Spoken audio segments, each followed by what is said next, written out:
kugirana ubusabane n'Imana biyitera kugirana isezerano nawe, kandi kugirana isezerano nawe biyitera kukurinda ikurindishije ibyo yagusezeranije. Ibihome biri imbere yawe Imana itangira kugenda ibirika kubera umubano ufitanye nayo. Isengesho usenga muri icyo gihe ni isengesho rivuga ngo Mana, ni wowe unjya imbere, ibitaringaniye urabiringaniza, ibitaringaniye urabiringaniza, unjya imbere, kuko ari wowe umpa imbaraga zo guhangana n'ingabo z'umwanzi. Dawidi yavuze ko Uwiteka yamenaguye cyangwa se yamennye ingabo zamurwanyaga nk'umena amazi. Icyo nicyo kigaragaza ko kugirana ubumwe n'Imana biyitera gusenya ibihome biri imbere yawe, ubundi ikagorora inzira zitagororotse.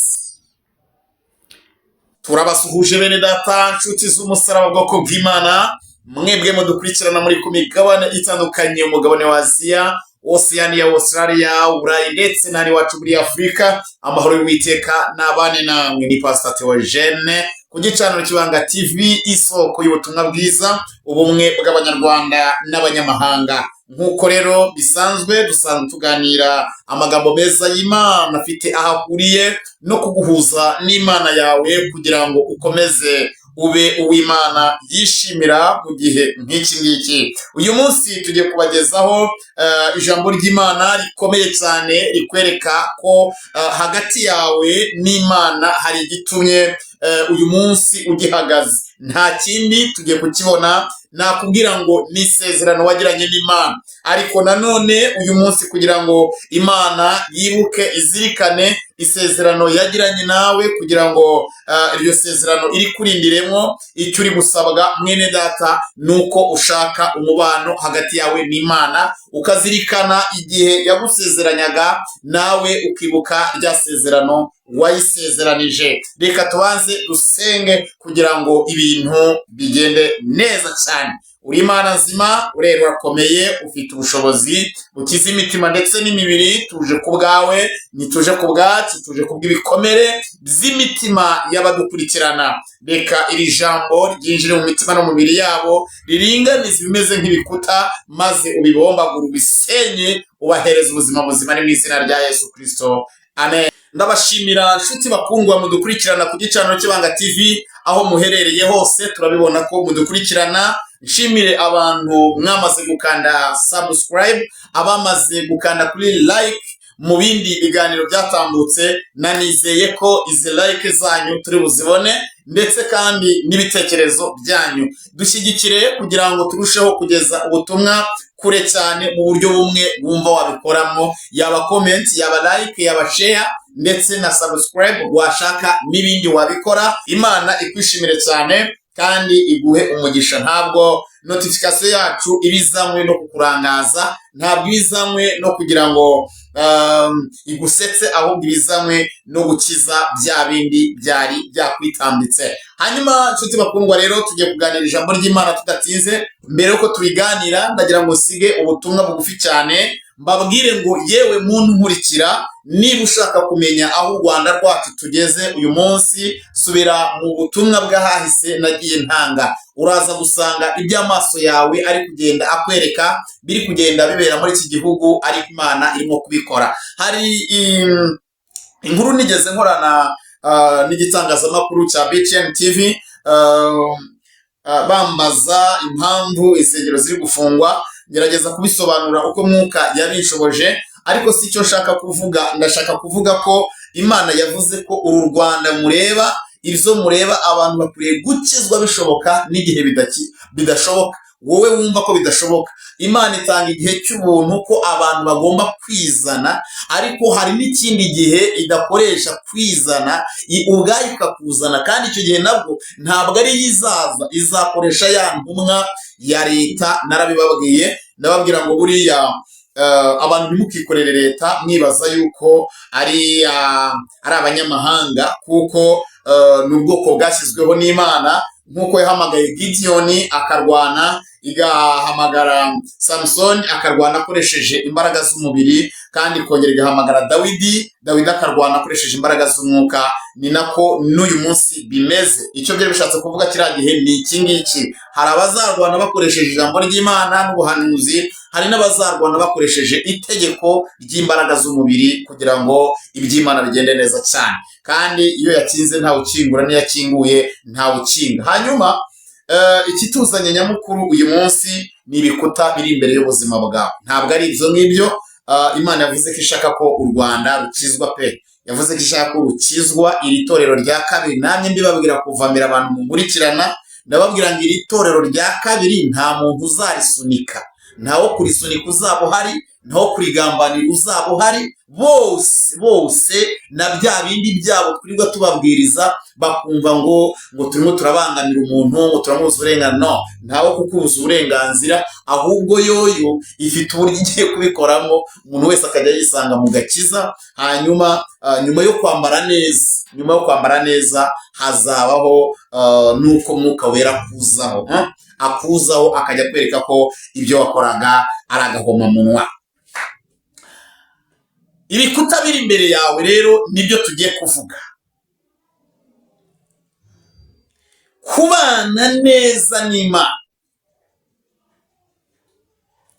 kugirana ubumwe n'Imana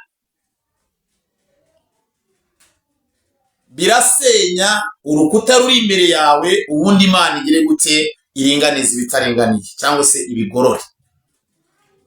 Yesaya 45 umurongo wa 2 yarabyanditse, aravuga ngo Imana isezeranya kujya imbere yawe. Haleluya! Imana isezeranya kujya imbere yawe ikagorora ahagorana. Imana isezeranya kujya imbere yawe ikagorora ahagorana. Iki nicyo kintu cy'ibanze cya mbere nababwiye. Imana igihamagara umuntu ibanza kugirana nawe, ni ukumujya imbere, ubundi ikagorora ahagorana. Nk'uko kugorora ahagorana, izakoresha ijambo rize rikugorore, kandi izakoresha imbaraga mu gihe wemeye kugororoka mbere y'igihe. Ibyo umwanzi ashaka kuzana ku buzima bwawe azabisenya kugira ngo ugendere ahagororotse. Imana ishimwe. Imana irashaka ko itorero ryayo riba ryubatse ahagororotse. Narababwiye ejo bundi, ndababwira ngo mbere y'uko Imana yubaka itorero ryayo, irabanza igateguraho kuryubaka, kandi mu kuryubaka izaryubaka inyuze mu bantu yahamagaye. Ntabwo izakubakaho itorero wambaye ubusa, ndakurahiye. Ntizakubakaho itorero ukijya mu bikurangaza kuri social media, ntizakubakaho itorero ugihangana n'umuturanyi wawe, ntizakubakaho. Wa wundi uzahabwa urufunguzo ngo amarembo y'ikuzimu atazabasha kumunyeganyeza, urwo rufunguzo rukazaba ari urw'amarembo y'ijuru. Uwo muntu kugira ngo yubakwe itorero arabanza kubakwa. Iyo utubakitse ushobora no kuba wubakitse, ariko ibiri imbere y'amaso yawe bikakubera inzitizi, bikakubera ibikuta, bikakugora, bikakuvuna, bikakuzengereza. Amen. Wajya kubwiriza umuntu akajya aza mu maso yawe yambaye ubusa, ukaba uri kubwiriza ukibaza uburyo ugiye kumera nk'aho ari ugutonganana, kuko niba ubushize warabivuze yumva, ejo bundi ukabivuga yumva, nanone ukabivuga yumva, uribaza icyo uzakora. Ese nzafata inkoni abantu basohore, nzakora iki? Icyo gihe rero mu kugutegurira ngo ugendera hagororotse, bya bindi bifite uko izabikora. Niyo mpamvu nyabwira abantu ngo niba mukijijwe koko nimusenge ntimurwane. Iyo musenga n'Imana yumva. Hari ibintu polisi uhagarariye polisi yatangaje, mwese mushobora kuba mwabyumvise mutarabyumva. Uwitwa ko afite ahahuriye n'ikitwa icyaha: kwiyandagaza, guca umuco, kwiyandarika, kwandarika igihugu, kwandarika bagenzi bawe n'ibindi byinshi cyane, ubusinzi, ubusambanyi, utubari, byose. Ntabwo ndi kwishimira ko ibyo bibaye, kuko hari abo byatungaga, ariko nabwiye ngo icyaha nubwo kiryoha ingaruka zacyo. Imana icyo yishimiye nge ndeba nuko yambwiye. Narababwiye ngo nabonye ikirere kiriho ubwatsi cyose cyanditse ubwatsi, hari ingirisha, ngiye kubona ngo niyo nka ivumbutse n'umuntu ufite inkota yaka umuriro. Inka yari iri kurisha, irambwira ngo ndimanukiye mu gihugu cy'u Rwanda. Ubwo butumwa buriho, burahari. Ndimanukiye mu gihugu cy'u Rwanda. Icyamumanuye rero ntabwo ari bya bindi abantu birirwa babeshya bahanura ngo ni intambara. Intambara narababwiye ngo mujye mwitonda. Imana, intambara yose imbere y'Imana ni intambara. Ntabwo intambara yose ari iy'amasasu. Iyi ni intambara. Kuko wowe ushobora kwibona ari ibyoroshye, ukumva ko ibyaba bikomeye uko abantu baterana ibyuho. Ariko nagira ngo guhangana n'iriya kamere ya Satani yo guteza abantu kuba ibyomanzi ni intambara ikomeye. Hari naho mu cyumba babihanuriye mpita mera nk'ushatse nabwira ati nta ntambara ihari, ariko muzabona ibihuha byazo. Icyo nashaka kukubwira rero, izajya imbere yawe. Niba wari ufite gahunda yo gukizwa ukabona biragorana, kandi ikabona uyihora iruhande, ibyo bicantege iri imbere yawe ngo ibyegeze. Zaburi nawe 18:29 ngo kuko ari wowe umpa guhangana n'ingabo, kuko ari wowe umpa guhangana n'ingabo, kandi Imana yanjye niyo inyambutsa urukuta. Rwa rukuta rukuza gukorera Imana, rwa rukuta za ngeso ujya gukorera Imana zikabyuka. Hari uwaririmbye ngo za ngeso wa mubi yanyanduje nizishaka kubyuka uzirimba uruzici. Uwiteka ajya imbere yawe aringaniza ibitaringana. Uwiteka ajya imbere yawe yegeze ibyo bitare. Uwiteka ajya imbere yawe ibyo bikuta bise. Uwiteka ajya imbere yawe niryo sezerano afitanye nawe. Ntabwo afitanye isezerano nawe ryo kukureka ngo witwe. Ntafitanye isezerano nawe ryo kuvuga ubutumwa umuvugira mu kabari. Afitanye nawe isezerano yuko itorero rizaba risa, yuko itorero abantu bazuzura mwuka wera kandi hakaba nk'amahoro. Narababwira ngo nta mujuru uzasigara muri iki gihugu, nta mwese ikora mu by'Imana, nta guhanurira mu nzu, nta guhanurira muri social media uteka imitwe. Ibyo byose, iyo ntambara yose, Imana yose iki gihugu ikirimo buretse ni hagiye gukurikiraho n'ibindi. Kandi bikurikiraho hari aho kugenda hafatwa abantu bagiye bakora ibintu narabibabwiye babibazwe, kandi mu by'aya madini babibazwe. Ndarabivuze mbona Imana imbwira muzanye ubutabera, kandi ubwo butabera hazaba bamwe bagenda bafunga. Ntabwo mvuga rero ko abantu bafungwa kubwo kubanga, ahubwo nuko hari ibyo gukiranirwa twakoze byabereye bagenzi bacu, umutwaro tugomba kubazwa. Nuko nguko bimeze. Uwihana yaba yihana hakiri kare, kuko amazi si yayandi. Itorero rya kabiri ryo uzaba ari umwuka ufuha wuzuye ugera hejuru. Nuko bimeze. Hanyuma Samweli 5:20 ngo Dawidi yavuze yuko Uwiteka yamenye. Dawidi yavuze yuko Uwiteka yamenye abanzi be imbere ye nk'amazi amenetse. Ntabwo hamenwa umuntu, ahubwo ibyo yari yishingikirije biramenwa. Wa mwuka ukuyobya uzamenwa, wa mwuka ugushuka uzamenwa. Ntabwo hamenwa nyirawo, haramenwa uriya mwuka. Wa muntu ashyirwe ku murongo, wa muntu aringanizwe, ahinduke ryabuye. Haleluya! Ryabuye rizima rigomba kubakwaho iki? Itorero. Imana ishimwe. Niko Dawidi yavuze. Niba Uwiteka abasha kumena hasi, gusandaza, reka mari ko mvuga,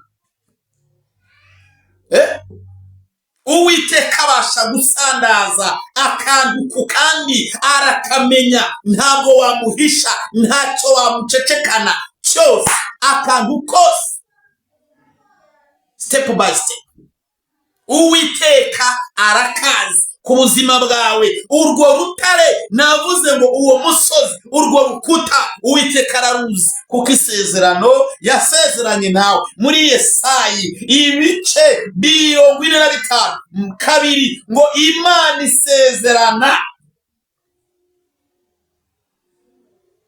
kunjya imbere, haleluya, ikagorora ibigoramye. Imana ishimwe cyane. Mika, Samweli navuze ni Samweli wa 2, niho tuvuye. Mika 2:13 uwasenye inzira agenda imbere ya, kandi Uwiteka akabayobora. Imana ishimwe. Uwasenye inzira agenda imbere ya, kandi Uwiteka akagira ute? Akabayobora. Uwasenye inzira ninde? Ni Satani. Yagendaga imbere yawe ni rwa rukuta, ariko Uwiteka ari imbere yawe n'ubundi imbere yawe, imbere ye, kugira ngo akuyobore. Bya bindi bigoramye rero bigomba gucika ku buzima bwawe. Ntabwo nkiri kuri bya bindi bya za message, ahubwo ndavuga bya bindi byakubangamiye bituma udakizwa, cyangwa se Yosuwa 6:20 niho turangiriza ngo inkuta z'i Yeriko zarasenyutse ubwo abantu bumviraga Uwiteka. Inkuta z'i Yeriko zarasenyutse ubwo abantu bumviraga Uwiteka. Ese we wumvira Uwiteka? Kugira ngo urukuta ruri imbere yawe rusenywe, nakubwiye ngo kumvira Uwiteka bimutera kwibuka isezerano yasezeranye nawe. Kandi nakubwira, mbere y'ibindi ugirana n'Imana, ukimara kwihana ni isezerano. Niba yaragusezeranje ko izakujya imbere, komeza ugendere mu gukiranuka, komeza ugendere mu kumwizera. Uwiteka azajya ahora yibuka isezerano, kuko si wowe areba, ahubwo areba muri rya sezerano. Kandi mu isezerano hakubiyemo iryawe ry'uko utazasubira mu Egiputa, muri za ngeso, muri bwa busizi, muri bwa busambanyi, muri kwa kwiyandarika, muri kwa kubeshya, muri kwa kuraguza, muri kwa gukorera ibigirwamana. Iyo irebye iryo sezerano wayisezeraniye, ikabona uhagazemo neza, biyitungira agatoki ku isezerano nayo yagusezeraniye, ubundi nayo ikabihagararamo neza. Ndabashimiye bene data nshuti z'umusaraba, abatarakora subscribe muyikore, like, comment, share n'ibindi bitandukanye mwakora mudushyigikira kugira ngo ubutumwa bugere kure. Uyu munsi kwari kukwibutsa yuko ukwiriye guhindukirira Uwiteka kugira ngo Uwiteka nawe yibuke isezerano yasezeranye nawe.